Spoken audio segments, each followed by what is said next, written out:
Miraj entertainment group द्वारा खूबसूरत jewels of India के नाम से एक रंगारंग शाम का आयोजन किया गया। फैशन शो विशेष आकर्षण का केंद्र रहा। राजधानी दिल्ली के मुल्तान मेट्रो स्टेशन के पास लाला लाजपत राय ऑडिटोरियम के बीच में एक रंगारंग शाम का आयोजन खूबसूरत ज्वेल्स ऑफ इंडिया के द्वारा किया गया और कार्यक्रम में पूरे भारतवर्ष से आए नामी ग्रामी कलाकारों, प्रोड्यूसर, डायरेक्टर ने कार्यक्रम की शोभा में चार चांद लगाए। कार्यक्रम का आयोजन यूसुफ शेख द्वारा किया गया, जहां मोन्टू पंजाबी पॉप सिंगर ने अपने गीतों के द्वारा उपस्थित लोगों का मन मोह लिया। वहीं डुप्लीकेट अमिताभ बच्चन के नाम से प्रसिद्ध प्रवीण कुमार ने अमिताभ बच्चन के अभिनय का प्रदर्शन अपने अंदाज में करके सबकी वाहवाही लूटी। महिला मॉडल के द्वारा फैशन शो में हिजाब पेश किया गया। ड्रेस के बीच में लोगों के आकर्षण का मुख्य कारण रहा। यूसुफ शेख जी ने हमारे युवा पीढ़ी को संदेश देने का प्रयास किया। पूरे वस्त्र डालकर भी आप सुंदर व आकर्षक दिख सकते हैं। उन्होंने कहा, हमारी संस्कृति विश्व में हमारी पहचान है। वहीं जहां महिला मॉडलों ने अपनी अदाओं से सबका मन जीत लिया, वहीं पुरुष मॉडल भी पीछे नहीं रहे। उनके द्वारा पहनी गई ड्रेसें व उनके द्वारा पेश की गई फैशन शो भी लोगों ने काफ़ी उसकी प्रशंसा की। कार्यक्रम में उपस्थित सभी कलाकारों, मुख्य अतिथि व अन्य सामान्य अतिथियों ने यूसुफ शेख के द्वारा उभरते हुए कलाकारों को अपनी कला का प्रदर्शन किया और मौका देने के लिए प्रशंसा के मंच का संचालन काशफी और पल्लवी ने बड़ी ही कुशलता से किया। सभी कलाकारों को अपनी कला को प्रदर्शित करने का उचित अवसर प्रदान किया। दोनों की एंकरिंग का उपस्थित कलाकारों व जनता ने खुले शब्दों में प्रशंसा की। मंच पर प्रस्तुति करने वाले कलाकारों के अलावा भी पर्दे के पीछे कई छुपे कलाकार होते हैं जो कार्यक्रम को चार चांद लगा देते हैं, या यूं कहें कि उनके बिना कार्यक्रम संभव ही नहीं है। कार्यक्रम को सफल बनाने के लिए मुख्य रूप से भूमिका रही makeup artist Monika, Ruchi, choreographer Anil Bhalerao, Jitika, Hitesh, Jayant designer Hitesh Sharma, fashion director Anamika Faisal, singer Shailendra Nigam, Ashok Kumar. वे पूरे इवेंट का सुचारू रूप से संचालन करने के लिए इवेंट मैनेजर विजय पवार की सभी ने प्रशंसा की। कार्यक्रम में मुख्य रूप से उपस्थित रहे मुख्य अतिथि राजमणि पटेल, राज्यसभा सांसद मुकेश अहलावत, विधायक सुल्तानपुरी माजरा, संत गुरु केसी Ravi ji, guest of honours प्रीति डोगरा, मुख्यमंत्री प्रतिनिधि अनिल कुमार, निर्देशक भारत सरकार अनिल कुमार, सीनियर वार्डन, राष्ट्रपति पुरस्कार विजेता प्रभा वर्मा, अधिवक्ता एवं समाज सेवी नरेश कुमार, महासचिव दिल्ली प्रदेश कांग्रेस कमेटी, वरिष्ठ उपाध्यक्ष दिल्ली प्रदेश ओलंपिक एसोसिएशन विनोद भारती, मुख्य संपादक दोस्त पुलिस मैगजीन सविता आनंद, social worker adviser Bharat Ratna Bismillah Khan foundation.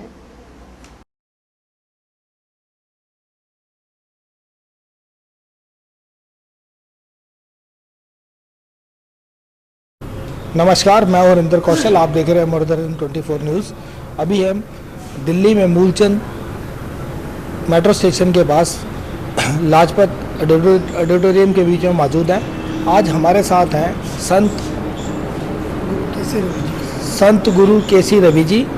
इनसे ही हम जानते हैं कि आज जो ये प्रोग्राम है इसका क्या उद्देश्य है, और थोड़ा हम जानेंगे कि हमारे गुरु जी जो है, हम चाहेंगे कि हमारे दर्शकों को अपना परिचय दें। गुरु जी प्रणाम। सबसे पहले तो गुरुजी हम चाहेंगे कि आप हमारे जो दर्शक जो इस समय आपको देख रहे हैं, आप थोड़ा सा अपना उनको परिचय दीजिए। परिचय में तो कोलबाग से हैं, दिल्ली में, पूरा दिल्ली में और पूरा भारतवर्ष में, और यहाँ तक कि अगर दुनिया में भी काम करना पड़े सेवा का तो वो भी करते हैं। नाम केसी रवि है, संत केसी रवि कहते हैं, गुरुजी भी बोल देते हैं लोग बात। ये परिचय है, छोटा सा परिचय है, सेवा में ही रहते हैं। जैसे गुरुजी, अब जो हमारी जो नई पीढ़ी आ रही है, जो हमारी पीढ़ी है, सबसे बड़ी समस्या ये है कि आज जो मोबाइल है, सोशल मीडिया बहुत ज़्यादा हावी होता जा रहा है, और जो हमारे बच्चों को संस्कार मिलने चाहिए, जो आने वाली पीढ़ी है, जिससे कि जो हमारा कोई भी जो धर्म है, उसको सनातन धर्म है या कोई भी धर्म है, उसके बारे में कोई भी किसी प्रकार की किसी को जानकारी नहीं है। अगर आज हम बच्चों से पूछते हैं कि गीता क्या है, कुरान क्या है, रामायण क्या है, तो कोई भी बाइबल क्या है, तो कोई उसके बारे में बता नहीं पाता है। क्योंकि ये जो सारा सिस्टम जो ख़राब हुआ वो एजुकेशन से है। क्योंकि पहले हम स्कूलों में पढ़ते थे तो स्कूलों के बीच में भी इस प्रकार की शिक्षा दी जाती थी। हफ्ते में चाहे एक पीरियड होता था, उसे बताया जाता था। सवेरे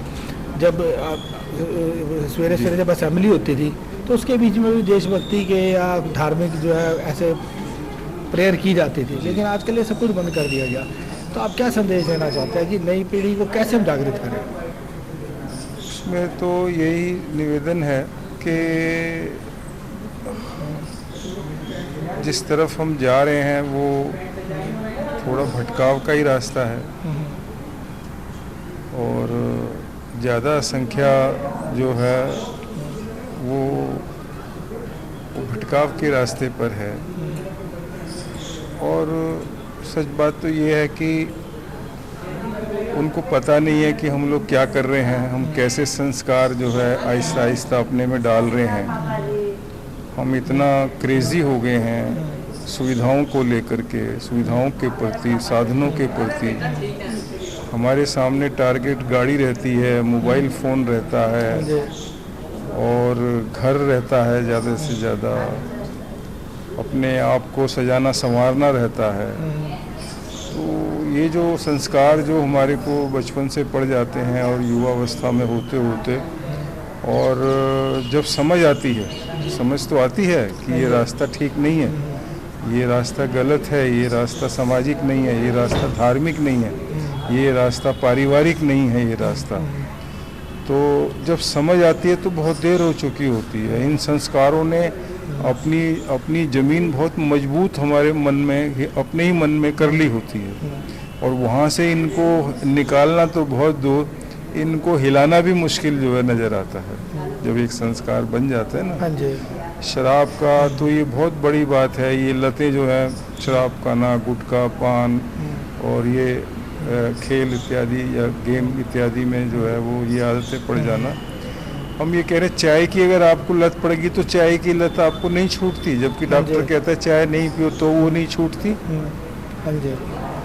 जैसे गुरुजी मैं ये कहना चाह रहा था कि जिस प्रकार अब जो हमारी ये जो जनरेशन है, आप पहले जब हम देखते थे कि स्कूल के बीच में जब मोबाइल लेके जाया करते थे तो मोबाइल बैन था, स्कूल में मोबाइल नहीं ले जाने देते थे। लेकिन अब तो मोबाइल में स्कूल हो गया और मोबाइल अगर जब बच्चे देखते हैं, छोटे छोटे बच्चे आज जो हमारी जनरेशन देख रही है, तो उन मोबाइल के बीच में हम खोलते कुछ है, निकल कभी कुछ आता है। तो बच्चे इस प्रकार की चीज़ें देख रहे हैं जो कि उनकी जो मानसिक स्थिति है उसको ख़राब कर रही है। बच्चे जो है मतलब कि गलत दिशा की ओर जा रहे हैं। तो किस प्रकार से क्या संदेश देना चाहेंगे? अभी कैसे ये जो है दोबारा से, जैसे स्कूल थे, गुरुकुल थे जिसके बीच में पढ़ाई कराई जाती थी, मोबाइल का इस्तेमाल नहीं होता था, लेकिन अब तो सब कुछ ही ऑनलाइन कर दिया गया। तो इससे कैसे छुटकारा पाया जाए? वो सब तो नहीं हो सकता, वो मोबाइल नहीं ले सकते हो। अब हम उसको, बच्चे को, हमारा ऐसा मानना है और हम बोलते भी हैं कि बच्चे को अगर हम अच्छा बनाना चाहते हैं, बच्चे को हम मोबाइल की गलत चीज़ों से दूर करना, मोबाइल अच्छी भी तो चीज़ें हैं, पूरी दुनिया आपकी मुट्ठी में है, इसी मोबाइल के अंदर सारी नॉलेज आपके पास है, पूरा संसार आपके पास है, सारा ज्ञान इसमें आपके पास है, नया पुराना सारा ज्ञान इस मोबाइल में है। लेकिन क्या है कि वो हमें अच्छा ही लगता, हमारे घर में जो दूसरी चीज़ें मन में जो बसी चुकी हो। ये हमारा इसमें निवेदन ये है कि यदि हम इससे छुटकारा पाना चाहते हैं और बच्चों को अच्छे संस्कार देना चाहते हैं तो उसका सरल उपाय है, जो बहुत सरल उपाय है कि हमें अपने को, जो चीज़ें हम गलत मानते हैं उनसे हम अपने को दूर रखें, यानी कि पेरेंट्स दूर रखें। ऐसा नहीं हो सकता कि पेरेंट्स का तो पता नहीं है कि कहाँ घूम रहे हैं, कब आ रहे हैं, क्या खा रहे हैं, क्या पी रहे हैं, क्या देख रहे हैं, क्या उठ रहे हैं, क्या बैठ रहे हैं, और बच्चे को हम ये कहें कि नहीं बच्चे इसके ऊपर जो है तुम सत्संगी देखो, अच्छी बात देखो, इसके ऊपर जो है जनरल नॉलेज देखो, इसके ऊपर संसार में जो अच्छा चल रहा है वो देखो, बुरा मत देखो। ऐसा नहीं हो सकता। गुरुजी आप बिल्कुल ठीक कह रहे हैं। जैसा बच्चा रोता है तो माँ बाप क्या करते हैं कि जब 2 साल का बच्चा है उसको ये नहीं पता मोबाइल क्या है, लेकिन उसको मोबाइल देते हैं, चलो ये गेम खेल रहा है, वो चुप हो जाएगा, इसलिए चुप हो जाएगा। उसमें भी ये है, आप उसको बेशक दे दो, आप उसको बेशक दे दो, लेकिन जब अपने आचरण को आप दुरुस्त रखेंगे ना, तो जब बच्चा बड़ा, जैसे जैसे बड़ा होता जाएगा ना, वो हमारे संस्कारों से अलग नहीं जा सकता। हमारा ऐसा मानना है। वो हमारे बेशक मोबाइल देखे, कुछ भी देखे, कुछ भी क्यों नहीं देख ले वो, लेकिन जब वो अपने बापू को देखेगा, अपने चाचा को देखेगा, अपने माँ को देखेगा, अपनी दादी को अनुशासन में देखेगा, जब अपने भाई को अनुशासन में देखेगा, जब अपने जो है भतीजे को अनुशासन में देखेगा, उसका साहस ही नहीं होगा, उसको संस्कार ही नहीं है, वो वाले जाएगा कैसे, देखेगा कैसे, उसको रास्ता ही नहीं मिलेगा, उसको वातावरण ही नहीं मिलेगा, वो वाला कैसे देखेगा वो। तो हमारा कहना, हमारा निवेदन ये है कि अपने को हम थोड़ा सा अपने को ही संतुलित कर लें, बच्चे अपने आप संतुलित हो जाएगा। बिल्कुल ठीक कह रहे हैं गुरुजी, जैसे पहले की जनरेशन थी झुक के पैरों को हाथ लगाते थे। हाँ जी, हाँ जी। फिर उसके बाद थोड़ी सी और जनरेशन एडवांस हुई तो वो थोड़ा सा ऐसे करके बिल्कुल, हाथ लगाने लगी। बिल्कुल। अब तो बिल्कुल ही ज़्यादा एडवांस हो गया, अब तो सिर्फ यूँ कर देते नहीं, हैं, नहीं, पैरों को हाथ लगाते नहीं, हैं। नहीं। हमारे पोते हैं, पूछो इनसे, ये भी लोग हैं, ये भी सुबह आते हैं तो नीचे लंबा लेटने की कोशिश करते हैं। ये पोता हमारा, 2 पोते लंबा लेटने की कोशिश करते हैं, बेटे हमारे लंबा लेटने की कोशिश करते हैं, दंडवत प्रणाम करने की कोशिश करते हैं। और वो देख करके, घर का वातावरण ही ऐसा है, वो देख करके उनकी नजर ही नहीं उठती इधर उधर, मोबाइल की तो बहुत दूर की बात है। हमें भी गुरुजी ने बताया कि कैसे हमें अपने बच्चों को संस्कार देने चाहिए, कि हमारे बच्चे जो है घर में सबसे पहले ज़रूरी है कि जो बड़े बुजुर्ग हैं वो अपने में संस्कार लेके आए, ताकि बच्चे देखकर उनको भी वैसा ही सीखे जैसे कि उनके बड़े बुजुर्ग कर रहे हैं और पेरेंट्स कर रहे हैं। धन्यवाद। अभी हमारे साथ सांसद राजमनी जी हैं। आज प्रोग्राम के बीच में अपने व्यस्त समय में से समय निकाल कर आए हैं। अब हम इन्हीं से कुछ बात करते हैं इस प्रोग्राम के विषय में। सर नमस्कार। सर, आपने अपने व्यस्त समय में से समय निकाला और इस कार्यक्रम के बीच में आए। जैसे कि आज के जो कार्यक्रम का उद्देश्य है, वैसे इसका नाम है कि खूबसूरत ज्वेल्स ऑफ इंडिया, और ये प्रोग्राम जो है रखा गया है, इसका जो मेन उद्देश्य ये है कि जितने भी लोगों ने अपने फील्ड के बीच में जो अच्छा कार्य किया, आज उनको यहाँ पे सम्मानित किया जाएगा। तो सर, आपको कैसा लगता है कि ऐसे प्रोग्रामों से कितने लोग जो है उत्साहित होंगे जिन्होंने अच्छे काम किए? नहीं, इसमें कितने लोग का सवाल नहीं है। खूबसूरत ज्वेल्स इंडिया द्वारा जो अवार्ड दिया जा रहा है वो अपने आप में एक प्रशंसनीय पहल है। इससे जो हमारे प्रतिभाएं हैं, अलग अलग क्षेत्र में जो हमारी कला है, हमारा कल्चर है, हमारी संस्कृति है, उसको अपने अपने तरीके से प्रदर्शित करते हैं। और इस तरह के आयोजन से उनका मनोबल बढ़ता है और उनको प्रेरणा मिलती है कि और अधिक तैयारी से इस कार्यक्रम को करें, और जिससे दूसरे लोग भी मोटिवेट हों और अपने कला का, अपने हुनर का प्रदर्शन कर सकें। ये निश्चित रूप से प्रशंसनीय पहल है, और ये वास्तव में हमारे समाज की, हमारे देश की इस तरह की प्रतिभाएं एक तरह से माने धरोहर हैं, गाय हैं, उनका सम्मान होना चाहिए। इससे निश्चित रूप से प्रेरणा मिलती है और इस समय आगे बढ़ने का अवसर मिलता है। सर, जैसे जो कई ऐसी जो छुपी प्रतिभाएं हैं जिनको कि मतलब कि कोई प्लेटफॉर्म ही नहीं मिलता जिसके बीच में वो अपना प्रदर्शन दिखा सकें, अपनी परफॉर्मेंस दिखा सकें, तो उस तरीके के भी ऐसे कार्यक्रम होते रहने चाहिए और इस तरीके की जो प्रतिभाएं हैं उनको भी आगे लाना चाहिए। जैसे आज यहाँ पे ये मॉडलिंग का शो कर रहे हैं, बहुत सारे बच्चे ऐसे हैं जिनमें बहुत ज़्यादा टैलेंट है लेकिन वो आगे नहीं आ पाते हैं, तो इस विषय में क्या संदेश है? नहीं, निश्चित रूप से जो सक्षम नहीं है उनको अवसर मिलना चाहिए। अवसर की समानता सबके लिए जरूरी है, और इस तरह की वजह से जो है इसको तो और विस्तार करना चाहिए। हाँ जी।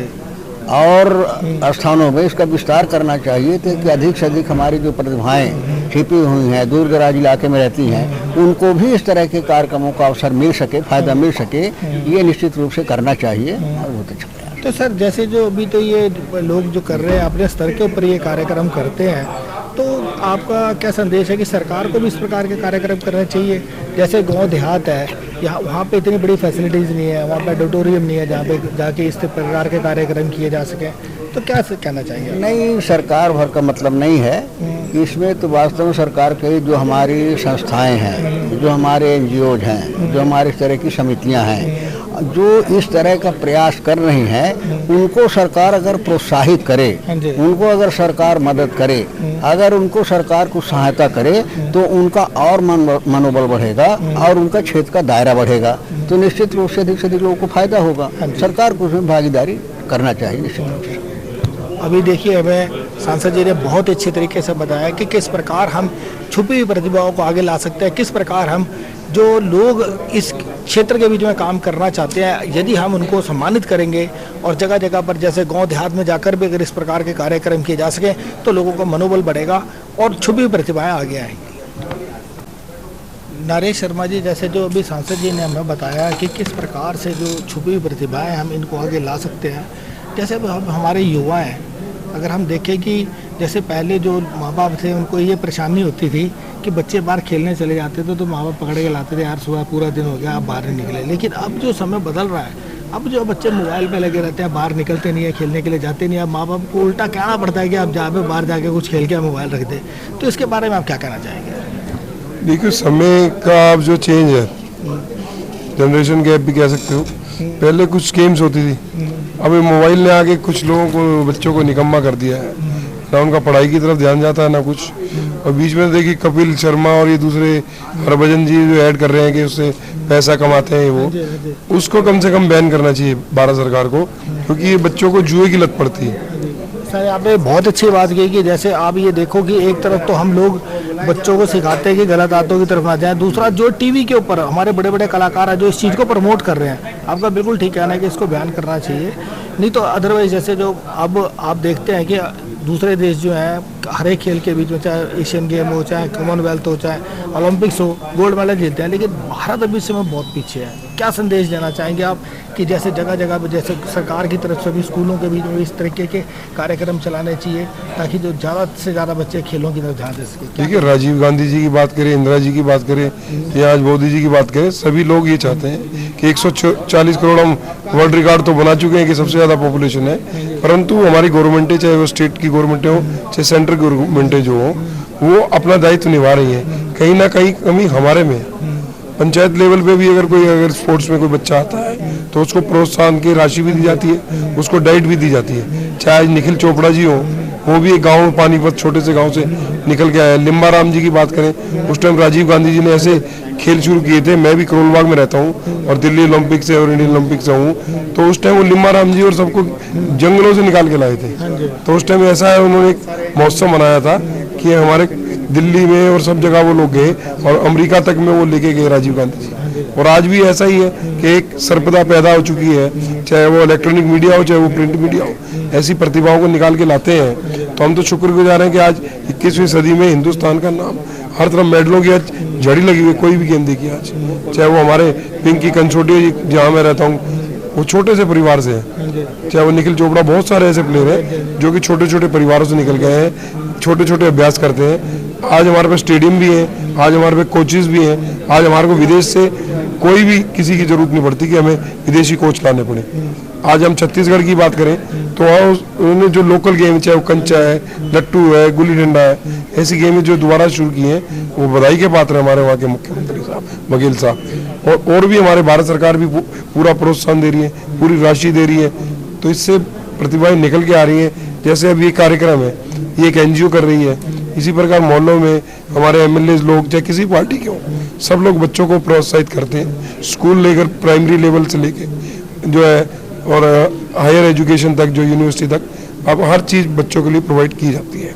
जैसे जब हमें नरेश जी ने बताया कि चाहे कोई भी पार्टी हो, किसी पार्टी का विधायक हो, सब मिलकर जो है खेल की में जो प्रतिभाएं छुपी हुई हैं उनको आगे निकालने की कोशिश कर रहे हैं। और खेल के बीच में राजनीति नहीं होनी चाहिए।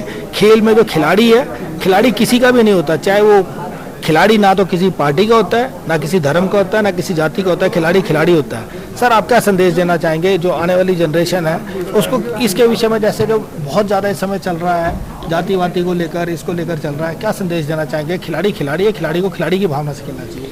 देखो, जाति धर्म से ऊपर के जो खेल की भावना होती है, और जो खिलाड़ी होता है वो पूरा देश उससे प्यार करता है, पूरा क्षेत्र उससे प्यार करता है, पूरी स्टेटें उससे प्यार करती हैं। जाति बंधन को तोड़ने के लिए खेल की भावना सबसे प्रथम और उच्च श्रेणी में आती है। तो ये खेल के द्वारा ही हम एजुकेशन का ही एक पार्ट अब जो है सिलेबस में आ रहा है कि स्पोर्ट्स को भी जो है इसका एक सिलेबस में लिया जाएगा।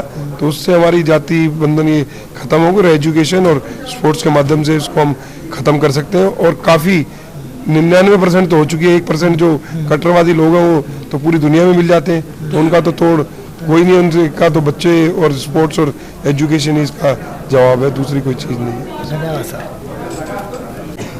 अब हम बात करते हैं AS गोगिया जी से। जैसे कि कार्यक्रम हो रहा है, इस कार्यक्रम के बीच में आज जिन लोगों ने भी अपने क्षेत्र के बीच में अच्छा कार्य किया है, आज उनको यहाँ पर प्रोत्साहित किया जाएगा। इससे क्या संदेश जाएगा, मैं आज गोगिया साहब से जानना चाहता हूँ। सर बताइए कि ये जो आज यहाँ पर जिन लोगों ने भी अपने क्षेत्र के बीच में बढ़िया काम किया, आज उनको यहाँ सम्मानित किया जा रहा है, इससे लोगों का कितना मनोबल बढ़ेगा और जो आने वाली जनरेशन है उससे कितनी प्रेरित होगी? देखिए, ऐसा है कि मिराज एंटरटेनमेंट, यूसुफ खान, यूसुफ भाई जो हैं किसी के तारुफ के मोहताज नहीं हैं। ये पिछले 20 साल से इनके लगातार प्रोग्राम करते आ रहे हैं और हिंदुस्तान के कल्चर को सारे वर्ल्ड के अंदर, आज हिंदुस्तान का म्यूज़िक, कल्चर, डांस सारे वर्ल्ड में कहीं चले जाओ, चाहे लोगों को, वहाँ के लोगों को हिंदी आती है या म्यूज़िक समझ में आ रहा है, नहीं, मैं I have been all over the world, America, Canada, Germany, even Ukraine में लड़ाई से पहले रशिया, सब जगह देखा है मैंने। कहीं चले जाओ म्यूज़िक रेस्टोरेंटों में, इधर उधर, वहाँ का सारा यूथ जो है वो हिंदुस्तान के म्यूज़िक के ऊपर डांस कर रहा है। All they are enjoying the music of India and dance of as well. जो इतना बड़ा प्रमोशन ये जो यूसुफ भाई कर रहे हैं, एंटरटेनमेंट कर रहे हैं, आखिरी इससे हिंदुस्तान के युवा को एक बहुत अच्छा दिशा ज्ञान दे रहे हैं, बहुत प्रमोशन दे रहे हैं। जैसे मोदी जी की पॉलिसीज के मुताबिक जिस टाइप से मोदी जी हिंदुस्तान को प्रमोट कर रहे हैं, it is one of the avenue of Modi ji के ही जो आशीर्वाद से ये जो है इतना बड़ा कार्यक्रम हो रहा है और कार्यक्रम देखिए उसी को प्रमोट कर रहे हैं, उसको एक अच्छे काम के लिए लगा रहा है। तो मैं बहुत ज़्यादा अपनी दिल से भाई को मिराज एंटरटेनमेंट अपने दिल से मैं ये दुआ देता हूँ कि काम और बढ़िया चले, उसी तरह से ये प्रमोट करते रहें और विदेश में जाकर भी ये लोग अपने प्रोग्राम्स करें और भारतीय कल्चर को रोशन। अब हम बात करते हैं ज्ञानेंद्र सिंह से। सर आप बताइए कि जैसे जो ये ऐसे कार्यक्रम हो रहे हैं, ये सांस्कृतिक कार्यक्रम है, जो हमारी आने वाली पीढ़ी है जो कि हमारी संस्कृति को जानती नहीं है, बहुत दूर हो चुकी है।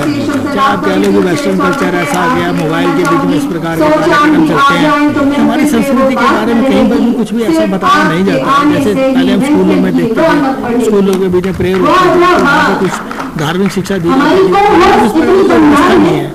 तो आप क्या संदेश देना चाहेंगे? अब ऐसा नहीं है, अब तो बराबर बताया जा रहा है। अब हम लोगों की जो सरकारें हैं, हर जगह यूपी में देख लीजिए, हम लोग यूपी के रहने वाले हैं, और सारी चीज़ों को सिलेबस से लेकर सारा कुछ चेंज कर दिया गया है। अब पुरातत्व विभाग की चीज़ों को बताया जा रहा है और पुराने लोगों की सारी चीज़ों को बताई जा रही है।